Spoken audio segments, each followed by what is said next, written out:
Vamos dar continuidade, mas como de praxe, a gente sempre faz uma recapitulação de tudo que falamos.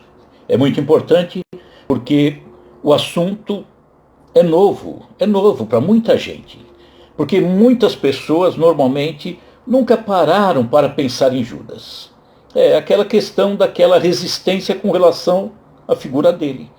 Então nunca paramos, a humanidade nunca para analisar Judas como nós temos hoje a possibilidade de analisar. Então vamos acompanhar. Obviamente que, como cada um tem, mais do que o direito, a obrigação, o dever de construir a sua verdade, sempre de forma responsável, eu construo a minha. Vou buscar a construção dela a cada novo instante. E é isso que eu estou expondo a vocês, aquilo que eu construí para mim e que, obviamente, cada um analise, verifique, veja se é bobagem, se é bom, se... Enfim, cada um vai fazer a sua análise, tá? E é só isso que eu falo. Então, não tomem isso que eu venho falando sobre Judas como verdade. Não. É a minha verdade, mas pode não ser a sua. Cada um analisa. Por isso que nós vamos devagar nessas lives. Porque como não estávamos acostumados a pensar em Judas, se descarregar tudo o que eu tenho para falar, vai complicar ainda mais, né? Porque não vão entender nada. Então eu vou colocando em doses mais suaves para que a gente possa ir indo, analisando, pensando e possa questionar, tá certo, não tá, melhora, piora, enfim, vamos seguindo em frente. Nós começamos falando, na verdade, sobre o perdão. 70 vezes 7 vezes. E da dificuldade em conceder esse perdão. 70 vezes 7 vezes seria o ideal, né? Ou seja, sempre. Mas, para algumas figuras, é meio difícil a humanidade conceder esse perdão. Uma delas é Judas Iscariotes. Nós comentamos sobre o nosso entendimento quanto aos crimes acontecidos, praticados há 2000 anos atrás, no episódio Jesus, morte de Jesus. Então, primeiro crime, possível crime, seria o da entrega, o da traição. Segundo crime, os julgamentos que foram falseados. Os 3 julgamentos, né? Do Sinédrio, o de Pilatos e o popular. E o terceiro crime seria a morte de Jesus. Comentamos como aconteceram esses julgamentos, os 3. Ou julgamentos falseados, que é o segundo crime. Nós analisamos o segundo, que foram os julgamentos. Sinédrio, Roma e o popular. As correções nós falamos, as manipulações acontecidas. Não foi um julgamento, no meu entender, foi um linchamento, muito diferente de julgamento. Foi um linchamento. E interessante que a culpa recaiu apenas sobre Judas. Ele segurou tudo, né? Caiu tudo sobre ele. Então, a conclusão a que eu cheguei é que, no segundo crime, que seriam os julgamentos, Sinédrio, Roma e popular, e no terceiro crime, que seria a morte de Jesus, Judas, de forma nenhuma, poderia ter tido participação. Não teve. Até no julgamento do Sinédrio, quando, entre aspas, ele entrega Jesus, Judas não serviu nem para ser testemunha naquele julgamento. Então, Judas, no segundo crime, que seriam os 3 julgamentos, e no terceiro crime, que é a morte, obviamente, não participou disso aí, né? Agora, mesmo quanto ao primeiro possível, que seria a entrega, eu também tenho dúvidas com relação a como aconteceu e como Judas estava lá. Mas, tendo Judas alguma culpa nisso, né? Nesse primeiro crime, que seria a entrega, a traição, se ele teve alguma culpa, as perguntas vêm em seguida. Ele é culpado sozinho? Só ele? Em que grau, se teve mais gente, em que grau essa culpa ele se encontraria? Qual seria o grau? Ele é muito forte? É médio? É fraco? A condenação que fizemos a ele ao longo desses séculos todos é justa. Então, quanto ao segundo crime, os julgamentos, ele não estava presente em nenhum, conforme dissemos, e quanto ao terceiro, que seria a morte de Jesus, a morte foi consequência do segundo crime, que seriam os julgamentos falseados. E os outros responsáveis? Saíram ilesos? Roma e Sinédrio? E esses outros responsáveis eram poderosos? Nós falamos na semana passada. Por isso fizemos uma análise desses envolvidos. A folha corrida deles. Aqueles que teriam, portanto, interesse em eliminar Jesus. Roma foi o primeiro que nós analisamos. Roma era dominadora, violenta, não havia o mínimo sinal de levante, porque ela dominava a região, escravizava aquele povo, oprimia o povo, cobrava impostos, insultos, agressões. Entretanto, sofriam ataques também. Tinha o retorno. Os zelotes, por exemplo, emboscavam os romanos, matavam, roubavam, sei o que for. E Jesus, naquele ano 33, que foi o ano em que ele foi morto, ele representava um risco absurdo para Roma. Era, naquele ano 33, quando Jesus é morto, era a Páscoa. Falamos que a população de Jerusalém era coisa de 5 vezes maior do que a população normal. Falamos da violência de Roma, um século antes, um levante que aconteceu nas Gálias, conhecido como levante de Vercingetorix, quando Roma pune aquele pessoal que queria fazer o levante, e eles acabam sem comida, sem água, cometendo até antropofagia. Olha onde chegava Roma. Falamos das perseguições de Roma, perseguições que aconteceram até o início do século IV, quando começou os anos 301, 301, 2, 3, daí para frente. Por que parou aí? Porque em 313, Constantino, imperador de Roma, leva para dentro de Roma, que até então era pagã, leva o cristianismo, a doutrina do Cristo.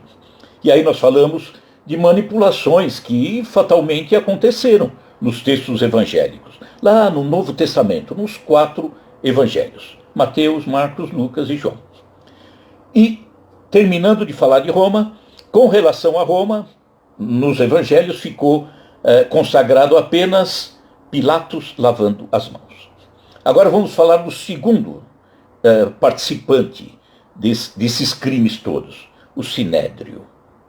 Sinédrio, o colégio de sacerdotes lá do judaísmo. Os sacerdotes que não tinham, boa parte, não tinham uma conduta ilibada, não. A gente fala em sacerdote, imagina alguém puro. Não, a conduta era complicada. Tanto que no século V, antes de Jesus, nós vamos ver o último profeta, o menor dos profetas, que é o profeta Malaquias, já apontava os erros dos sacerdotes. E olha, então esses erros já vinham antes do que do século V, antes de Jesus. Malaquias interpretava Deus, e dizia a respeito do desvio dos dízimos, falava das oferendas que eles apresentavam no templo, em desacordo com aquilo que Deus, entre aspas, havia estipulado. Falava dos sacerdotes subservientes a Roma. Vamos lembrar da profanação no templo, lá no templo de Jerusalém, quando os sacerdotes permitiram a colocação dentro do templo de 2 estátuas, uma delas, Júlio César, imperador de Roma, e outra, a deusa Roma. Essa deusa personificava o Estado romano. Imagina, era o opressor, e colocando uma estátua dentro do templo. Isso era uma profanação, autorizada pelos sacerdotes. Aí, nós vimos os equívocos nos julgamentos praticados por eles, pelos sacerdotes, pelo Sinédrio. Foi levado primeiro a Anás, que não era o sumo sacerdote, deveria ter sido levado a Caifás.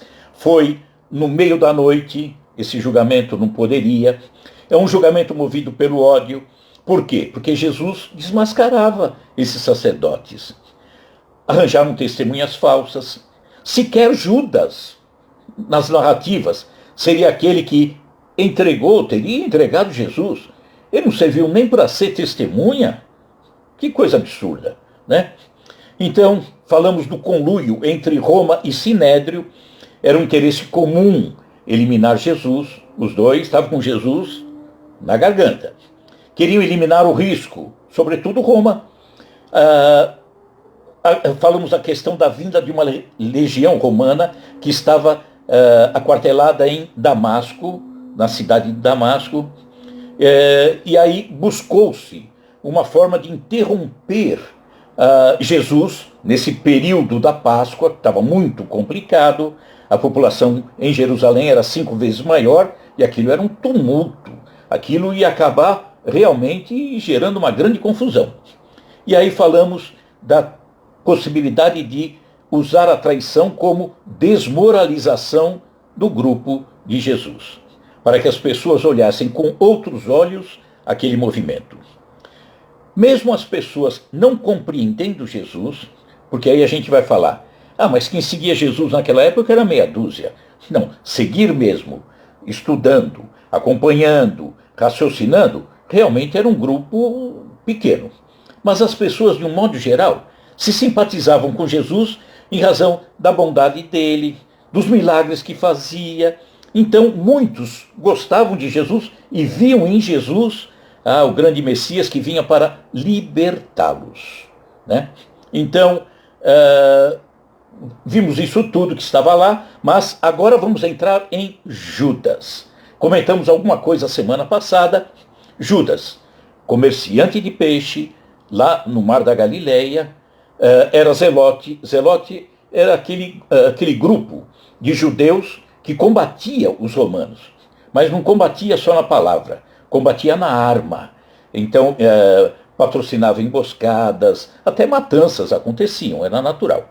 Então, Judas deveria emboscar, agredir fisicamente os romanos, isso estava nele, como zelote.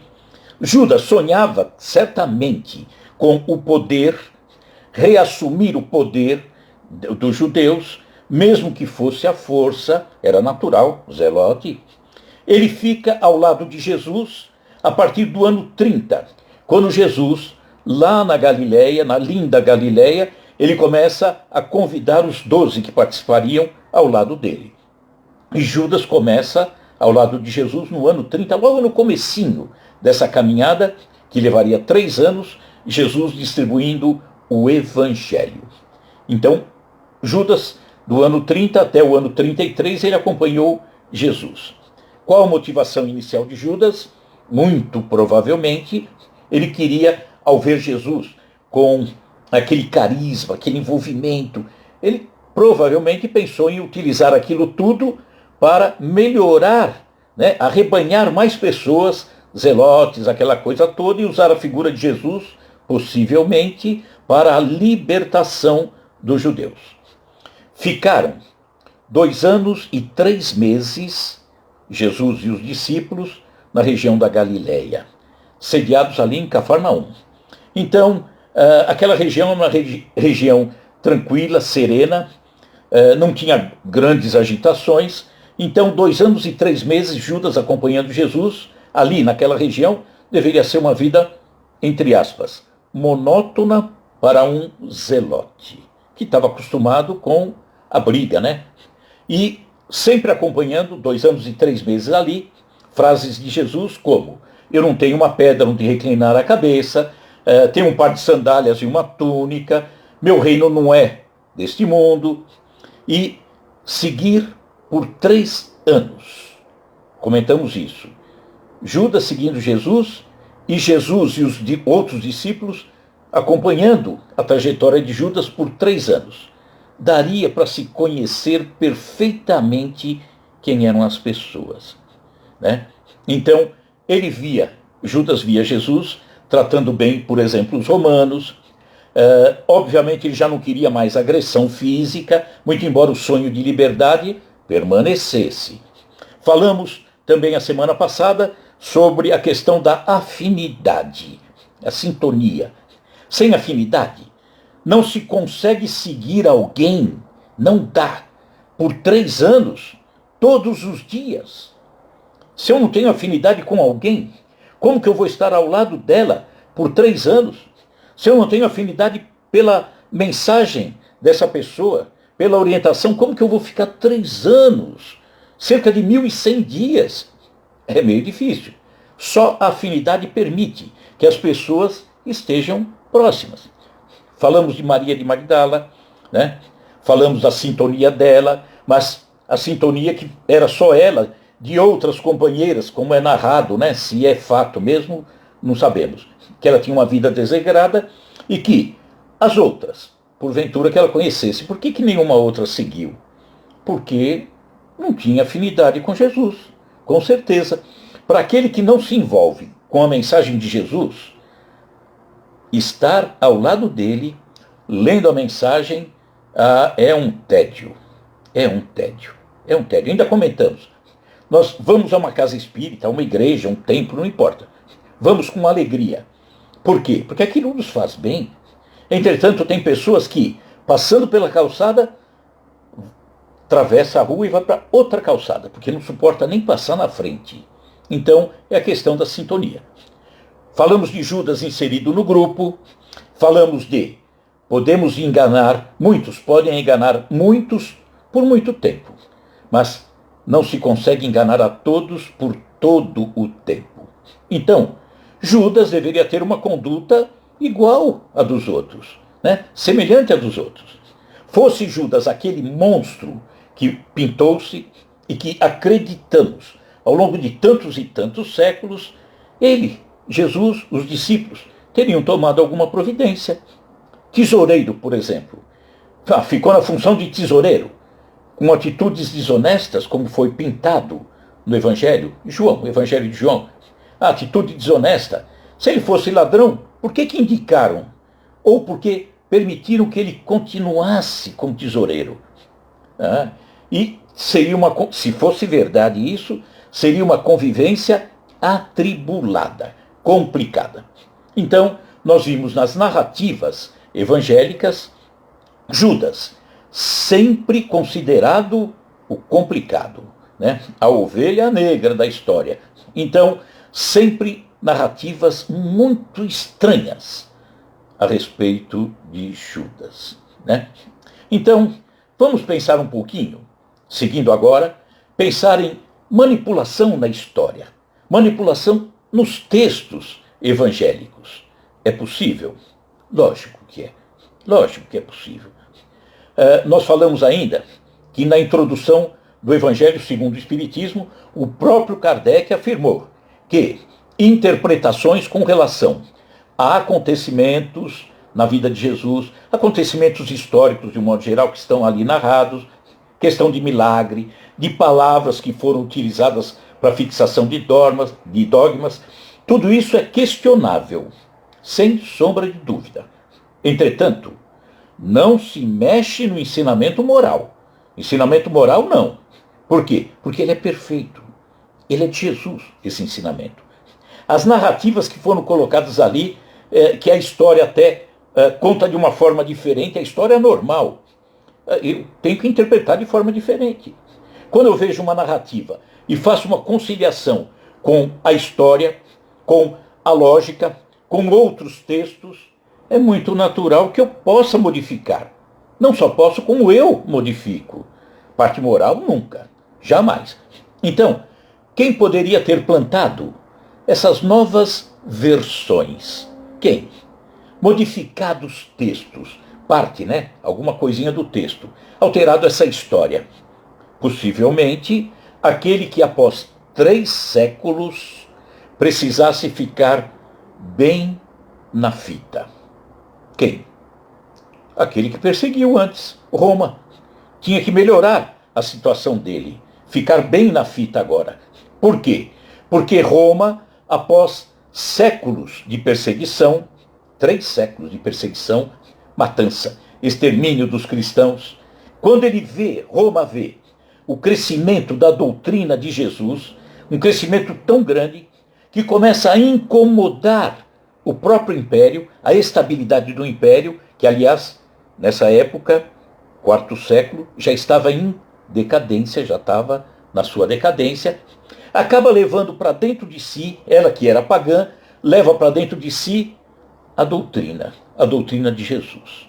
E aí, estando lá dentro, depois de algum tempo, ainda no próprio quarto século, é transformada em religião oficial de Roma. Então, Roma, que nos 3 primeiros séculos matou, perseguiu, Nero pôs fogo em Roma, pôs culpa nos cristãos, o imperador Dario, tudo aquilo que nós falamos a semana passada, tudo aquilo, de alguma forma precisava ser apagada, porque agora o cristianismo era de Roma. E eu fiz tudo aquilo, pensaria Roma. Eu posso dar uma modificada aí, uma ajeitada. Portanto, poderia ter sentido a necessidade de apagar certas coisas, ou de modificar certas coisas. E uma pergunta: o que poderia ter colaborado para permitir algumas ajeitadinhas nesse texto? O que poderia ter colaborado para que eles pudessem fazer isso? Outra pergunta: o que poderia ter ajudado a modificar textos sem grandes alardes? Roma ter mexido sem grande confusão. Fosse hoje, século XXI, qualquer mexidinha, nossa, seria um problema, né? Mas lá, quarto século, né? Então vamos imaginar a dificuldade de divulgação dos textos evangélicos nos primeiros 3 séculos. A dificuldade de fazer os textos evangélicos circularem. Era uma dificuldade, sem sombra de dúvida, né? A primeira grande dificuldade para circular os textos evangélicos teria sido própria Roma, que não permitia, combatia, né? Já era uma grande dificuldade. Na Palestina, em razão até da dedicação com relação à lei, né? Moisés, aquilo tudo, né? Os assuntos da lei, até o nível de escolaridade daquele povo não deveria ser assim tão desprezível. Então, as pessoas, muitos talvez, conseguissem ler, escrever. No restante, não nos grandes centros, aí a coisa já poderia mudar bem, né? No restante, talvez o número de analfabetos fosse bem maior, né?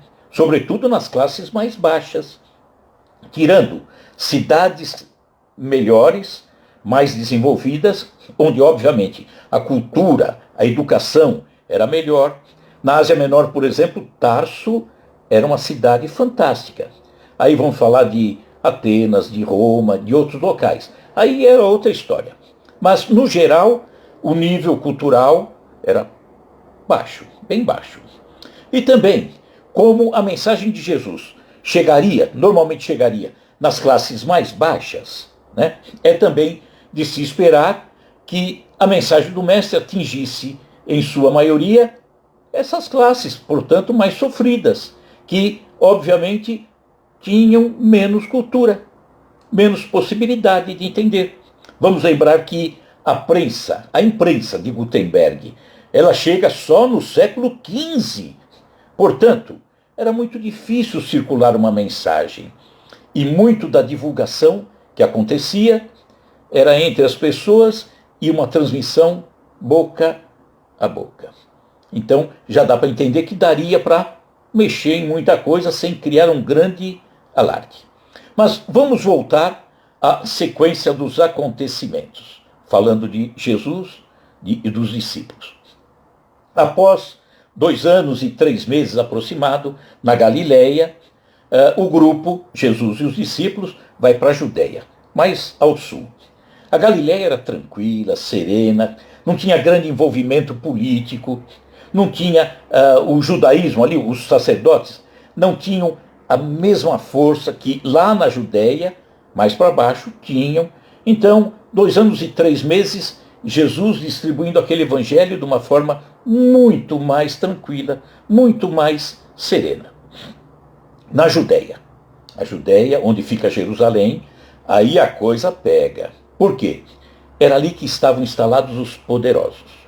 Poderosos do judaísmo e poderosos de Roma. O poder de Roma estava ali. Pilatos estava lá, né?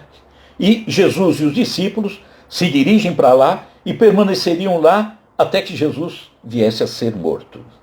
Ali fatalmente ia haver conflitos. Por quê? Porque Jesus levava um conceito novo.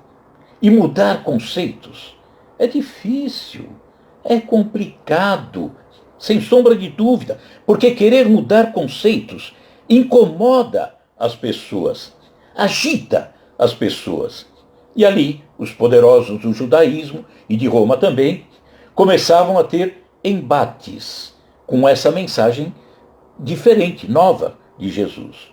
Então, mudar conceitos não é fácil.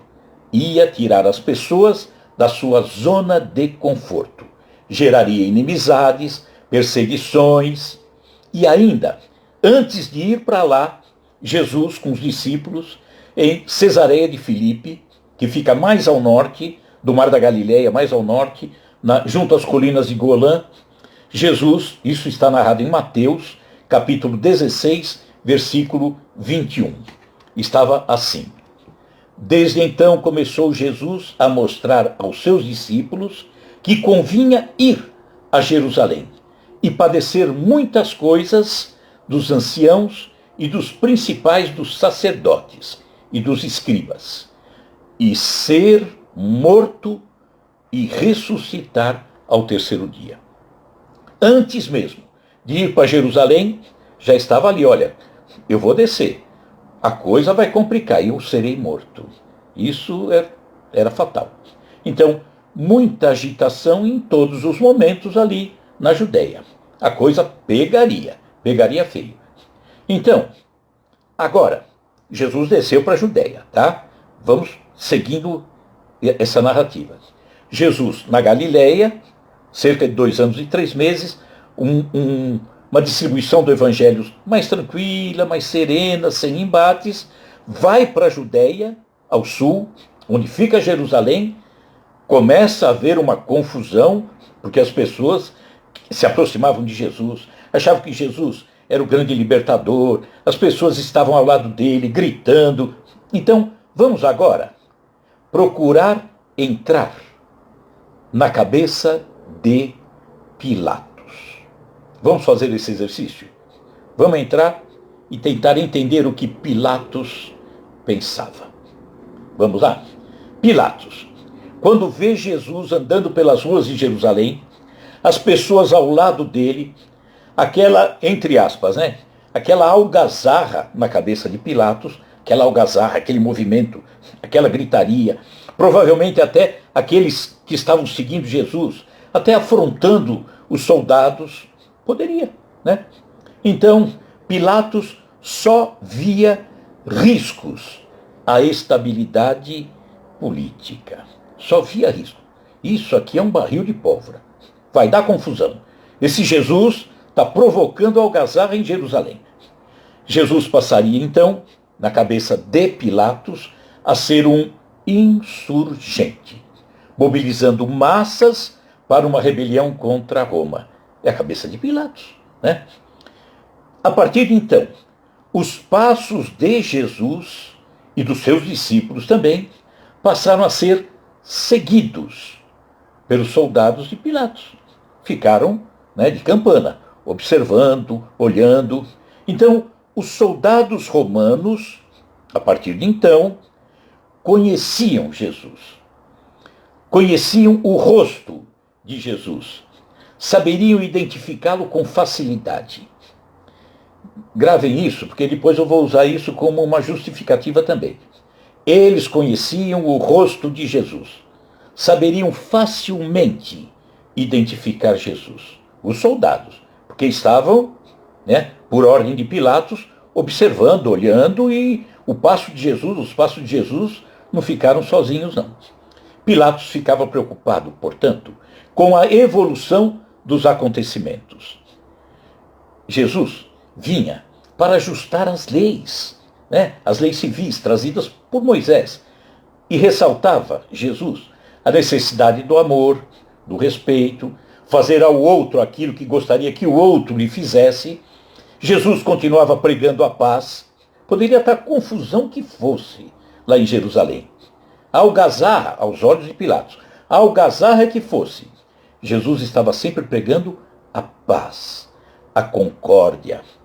Dar a César o que é de César. Jesus falava, dai a César o que é de César. Eu não estou querendo brigar com vocês. Não é isso não, pessoal. Mas dê a Deus o que é de Deus. Jesus jamais incentivou o revide, o ataque.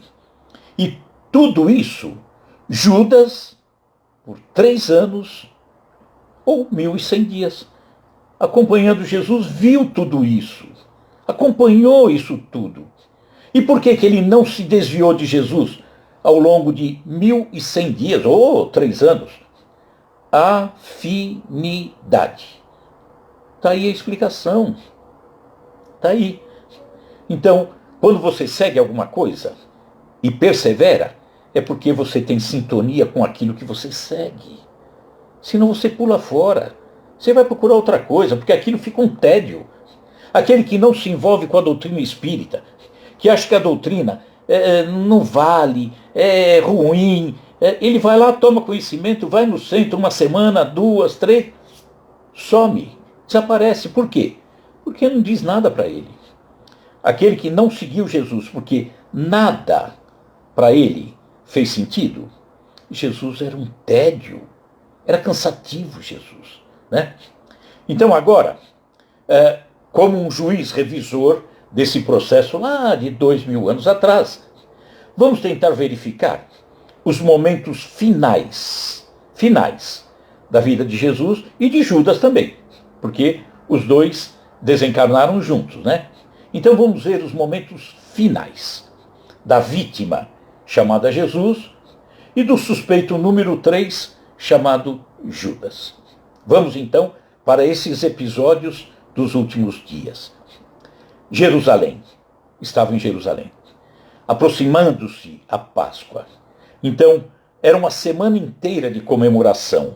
Eles comemoravam a libertação lá do Egito, na época de Moisés. E é uma semana inteira, a semana da Páscoa. Novamente, Jesus alerta sobre a sua morte que se aproximava. Quem quiser procurar depois, está em Mateus capítulo 20, versículos 17 a 19. E ele disse assim, lá em Jerusalém, nesse finalzinho, nos últimos dias.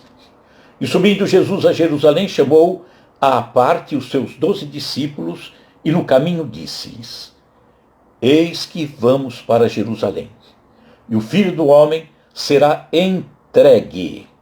Não sei se a tradução está correta ou não, mas entregue. Aqui, por enquanto, não falou de traição. Entregue, simplesmente entregue. Aos príncipes dos sacerdotes e aos escribas, e condená-lo-ão à morte. E o entregarão aos gentios, para que dele escarneçam e o açoitem e crucifiquem. E ao terceiro dia ressuscitará. Só que uma simples prisão de Jesus, naqueles dias de Páscoa, aquele tumulto todo, né? Vamos pensar, poderia vir a ser o estopim de uma grande rebelião. Cabeça de Pilatos estava aí, atenta, não deixava escapar nada. Então, a partir de agora, vamos analisar aquilo que podemos chamar de entrega de Jesus. Entrega. Então, vamos desconsiderar a traição como entendíamos no passado. Ou seja, Judas não deveria ter tido a intenção de vender Jesus. Falamos afinidade, né? 3 anos. 3 anos é impossível imaginar o que aconteceria em 3 anos. Eu não consigo avaliar nem o preço do arroz daqui 15 dias. É meio complicado. Não dá para a gente pensar. Então, Judas não deveria ter pensado dessa forma. Senão não teria seguido Jesus. Judas poderia ter participação. Poderia. Apenas no primeiro crime, que seria a entrega, né? Isso nós já dissemos. Portanto, não teria envolvimento nos outros 2 crimes, que seriam os julgamentos falseados e a morte. E isto, se a entrega de Jesus, de fato, pudermos entender como crime. Porque pode ter outras explicações, né? que vamos ver depois na sequência. Mesmo o episódio que seria a entrega de Jesus, que ficou conhecida como traição, no meu modo de ver, também é questionável. Também questiono. E aí nós vamos ver por quê, logo em seguida. As narrativas evangélicas, não, para mim, não parecem razoáveis. Para mim, elas não são lógicas nesse aspecto, o aspecto de Judas, da traição. Motivos que tornam esse episódio muito estranho. Há motivos que tornam muito estranhos esses episódios. Vamos ver Judas e a entrega de Jesus. Então, eu vou fazer algumas perguntas e você tente responder. Você que leu alguma coisa a respeito de Judas e desse episódio. Então, é a respeito da entrega de Jesus. Acaso, nesse episódio, quando Judas estava ali com Jesus, será que Jesus era procurado pelo Sinédrio? O Sinédrio estava procurando Jesus? Tinha cartaz nos postes de Jerusalém? Procura-se Jesus, vivo ou morto? Será que o Sinédrio estava procurando? Não, não estava procurando. Já havia acontecido algum julgamento anterior, lá no Sinédrio, no colégio dos sacerdotes, culpando Jesus de alguma coisa? Não.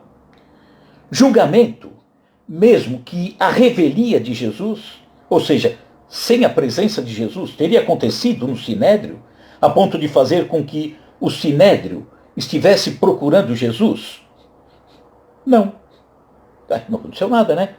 Ou julgamento que a partir de então desse início à procura de Jesus para prendê-lo? Não. Sinédrio procurando e divulgando essa busca, espalhando para todo mundo? É o cartaz no poste. Tinha? Não. Então, Sinédrio procurando Judas para entregá-lo. Judas, me entregue Jesus, por favor. Não. Então, por qual motivo Judas entregou Jesus? Se não tinha nada disso. Eu quero respostas. E eu não acho respostas. Não tem. Não consigo encontrar. Então, pensando alto. Se fosse a entrega com o objetivo de tomar o lugar dele, Judas entregar Jesus para tomar o lugar dele, né, e promover um levante, isso não seria a melhor estratégia.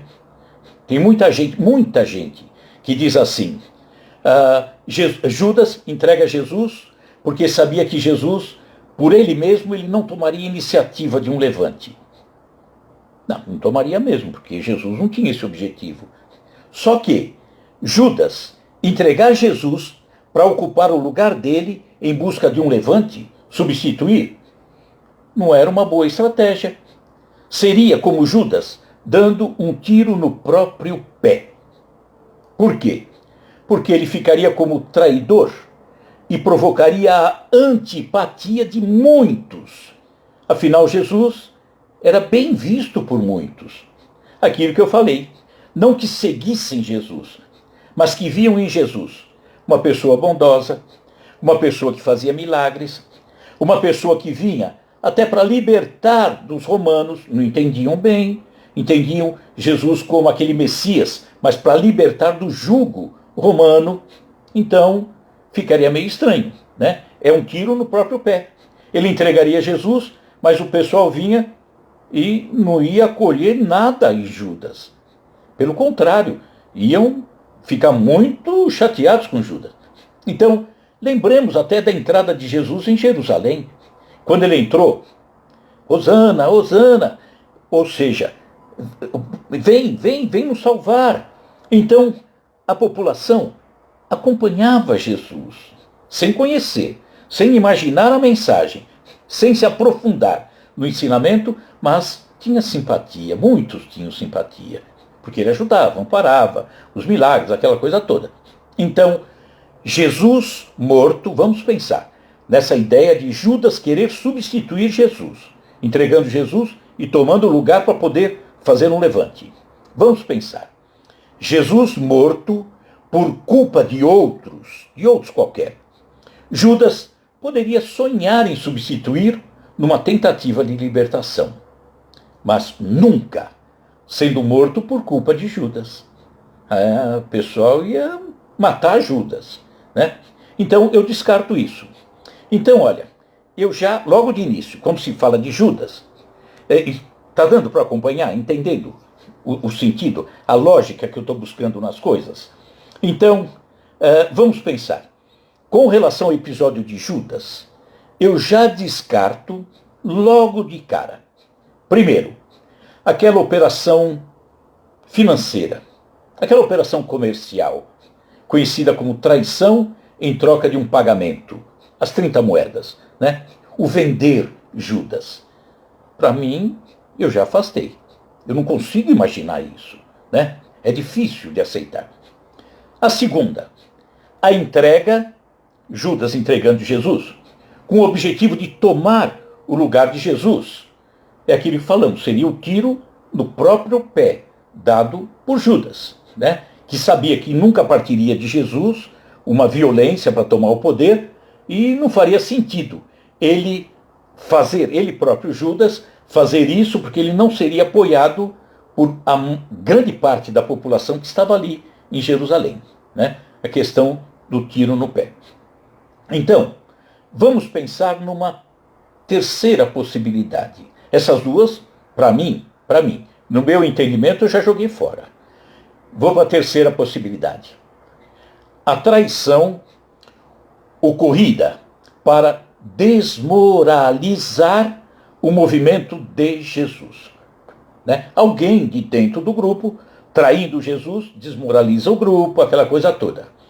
É uma hipótese que poderia ser perfeitamente possível. A traição com o objetivo de diminuir a importância de Jesus, a seriedade daquele grupo. Contudo, olha que eu sou chato. Contudo, eu também não vejo sentido nela em razão do tempo transcorrido entre os acontecimentos. Seria até uma hipótese aceitável, mas em razão do tempo transcorrido entre os acontecimentos, eu descarto. Por quê? Nessa hipótese, o tempo transcorrido entre a entrega de Jesus foi na quinta-feira à noite. Recordam-se, eles estavam fazendo a ceia numa sala chamada Cenáculo, em Jerusalém, ali encostadinho no túmulo do rei Davi, em cima do túmulo. Então, na quinta-feira à noite, eles estavam na ceia e depois tem aquele episódio, a entrega de Jesus. Judas vai com os soldados, beija Jesus para identificar quem era Jesus, né? Então, quinta-feira à noite, e Jesus é morto na sexta-feira cedo. Então, esse período, para mim, é muito pequeno, a ponto de interferir muito no julgamento da população. É de uma noite para uma manhã. Vamos lá? Vamos aos fatos. Quinta-feira. A quinta-feira que eles saíram, Jesus, Pedro, João e Tiago, saíram do cenáculo, foram até o Horto das Oliveiras, o Getsemane. Chegando ali era quinta-feira à noite. Quinta-feira à noite a população, Jerusalém, já estava recolhida nos seus lares. Não tem circulação assim a toda hora. Não tem iluminação, não tem nada. Então a população já estava recolhida nos seus lares. Então nessa quinta-feira à noite, Jesus é preso. Nessa quinta-feira à noite, é levado ao palácio de Caifás, interrogado por Anás, que não era nada. Ele tinha sido sumo sacerdote até 3 anos antes, mas levaram para ele. Anás encaminha para o seu genro, que a esse sim era o sumo sacerdote, Caifás. Tudo na quinta-feira à noite. Prepararam um julgamento no Sinédrio, na quinta-feira à noite. Preparação de testemunhas falsas, na quinta-feira à noite. fizeram o julgamento de Jesus na quinta-feira à noite. Prenderam, foi uma prisão temporária de Jesus nessa quinta-feira à noite para amanhã de sexta-feira, ali no palácio de Caifás. E o povo? O povo continua nos seus lares, né? Provavelmente dormindo, porque não assistiam novela até altas horas, não, né? Então estavam provavelmente dormindo. Acompanharam o quê a respeito da traição? Nada. Nada. E na sexta-feira? Sexta-feira, vamos começar com a narrativa, começando logo na primeira hora. Lá é assim, era assim na época. Primeira hora. Primeira hora vai das 6 da manhã às 7 da manhã. Essa é a primeira hora. A segunda, das 7 às 8. A terceira, das 8 às 9 e assim por diante. Então, na primeira hora, vamos imaginar esses fatos acontecidos entre a primeira hora, que é das 6 da manhã às 7, e a segunda hora, que é das 7 às 8. Então, todos esses fatos que eu vou narrar começaram às 6 da manhã e terminaram mais ou menos 8 da manhã, tá? Vamos lá, vamos ver o que aconteceu. Jesus é levado até Pilatos, nessas 2 horinhas aí da manhã de sexta. Pilatos interroga Jesus. Pilatos envia Jesus até Herodes, o rei Herodes. Herodes interroga, conversa com Jesus, tem aquela questão de ridicularizar Jesus, pôr o manto, uma cana velha como se fosse um cetro e tal, e faz o quê? Devolve para Pilatos. Isso entre 6 e 8 da manhã da sexta-feira. Pilatos, no alto da Torre Antônia, ali dentro de Jerusalém, entrega a Jesus a avaliação do povo. Depois, manda açoitar Jesus. Devolve Jesus ao julgamento popular, que é o terceiro julgamento. Absurdo, né? O povo é que decidiu pela crucificação. Imagina, o único que tinha direito, ius gladi, ou seja, direito de vida, de morte, era Pilatos. Mas Pilatos transferiu para o auditório julgar o que deveria acontecer. Não faz sentido nenhum. E ainda, nessas 2 horas, decidida a crucificação, entregam a Jesus a cruz, ele sobe a via dolorosa, vai até o Gólgota. Isso na sexta-feira, entre 6 e 8 da manhã. E o povo de Jerusalém, que à noite, na quinta-feira, já estava dormindo. E agora, na manhã de sexta-feira, o que estava acontecendo com esse povo? Não tinha conhecimento. Tinha acordado, tomado café, de repente desce para pegar o ônibus, vê Jesus passar com a cruz. E aí? Entendeu o quê? Não entendeu nada. Então, a traição serviu para quê? Eu não consigo ver, não consigo entender. Por que isso tudo em 2 horas? Das 6 às 8. Porque na terceira hora, ou seja, das 8 às 9, Jesus já estava crucificado. Então, é meio estranho, né? Então, aquela operação comercial, conhecida como traição, em troca de dinheiro, também eu descarto, não falei porque o dinheiro era o equivalente ao preço de um escravo comum.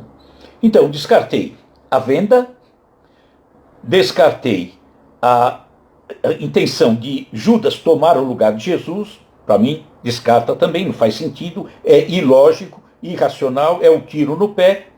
E também descartei essa tentativa de desmoralizar o grupamento de Jesus. Por quê? Porque não deu nem tempo do pessoal saber que tinha tido uma traição. Então, a grande pergunta: Judas entrega Jesus? Por qual motivo? Qual o motivo? Não fica claro. Não consigo achar um motivo. Não. E aí outra pergunta. Ainda, se houve mesmo a entrega de Jesus, como é que Judas ficou sabendo que havia o interesse do Sinédrio? Ou ele chega lá e diz para o Sinédrio: olha, pessoal, eu estou trazendo Jesus, alguém tem interesse aqui? Ficar com ele? Eu entrego por 30 moedas. Seria isso. Então, se é que houve essa entrega, né? Está narrado nos evangelhos, mas eu tenho o direito de achar que pode ter acontecido uma modificação nessa história. Para livrar quem? Roma. Não tem outra forma. Né? Eu não consigo outra forma. Então, nós vamos na semana passada, até porque já estamos no adiantado da hora. Da semana passada não, semana que vem. Vamos continuar também para ver uma outra possibilidade. Essas eu já descartei. Eu gostaria de estar lá, ou ter estado lá, para ver o que aconteceu. Porque alguma coisa diferente disso, aqui dentro diz que aconteceu. Não foi isso. E se aconteceu alguma coisa desse tipo. Tá? Então, coloco isso tudo. Talvez suscite por parte de alguns, é natural também, eu não vou ficar chateado com isso, talvez suscite da parte de alguns, puxa, ele está tocando nisso, por que está tocando nisso? Nossa, ele está querendo mudar a história. Não, eu tenho o direito de procurar tudo, analisar, raciocinar. Está lá, Kardec falou na introdução do Evangelho segundo o Espiritismo. As pessoas interpretam, as narrativas podem não ser fidedignas e não são, e muitas coisas não são fidedignas. Agora, a parte moral, o ensinamento de Jesus, isso ninguém mexe. Né? Brinco até que com relação às parábolas. Tem uma parábola que eu gosto muito, é a menor de todas elas, é a parábola do fermento. Né? O reino dos céus é como fermento que uma mulher misturou em 3 porções de farinha até ficar toda ela levedada. Essa é a parábola. Né? E aí, eu até brinco quando falo a respeito dela, que parábola, os romanos não mexeram. Por que não mexeram? Porque parábola é para ser lida, raciocinada, né? Ver qual é o sentido, qual é a mensagem, mas para entender essa mensagem, você tem que ter colocado o ensinamento de Jesus dentro de você. Se o romano, ao ler aquela parábola, o reino dos céus é como o fermento que a mulher misturou em 3 porções de farinha até ficar levedada, se ele tivesse entendido, é porque ele já era cristão. Ou seja, não mudaria, não mexeria, não distorceria essa parábola. Mas o romano, ao ler o reino dos céus é como fermento, ele vai dizer, pô, mas essa parábola é de Jesus ou é de algum padeiro lá em Jerusalém? Então, parte moral, não se mexe. O restante, se a história, se a razão, se a lógica, se juntar pontos não bate, eu tenho todo o direito de, isso aqui tem gato na tuba. Eu quero entender. Tenho direito. Eu diria até que a partir do momento em que eu estudo e consigo fechar esses pontos, eu não tenho nenhum direito de questionar. Eu tenho o dever de questionar. E para mim, aqui dentro. Então, vamos pensar, vamos analisar, vamos raciocinar. Se eu conseguir passar a mensagem, por enquanto, de entender o que aconteceu, qual é o objetivo? O objetivo é mostrar que um homem que a gente crucificou ao longo de 21 séculos, crucificamos. Judas, né? Malhamos, colocamos no poste, fogo, chibatada. Então é hora de perdoar 70 vezes, 7 vezes. Esse é o objetivo. Se conseguirmos raciocinar, a gente vai ver o quanto a gente comete de injustiças por não conhecer a verdade. Por isso que Jesus diz, conhecereis a verdade e ela vos libertará. Tá? Semana que vem, continuamos. Peço desculpa, mas eu sou obrigado a colocar esses pontos bem pausadamente, porque senão a gente acaba não alcançando. Combinado, pessoal? Então, até sexta-feira que vem, e Jesus do coração álcool em gel na mão. Combinado? Tchau, pessoal. Até sexta, se Deus quiser. Muito obrigado pela companhia, viu? Tchau, tchau.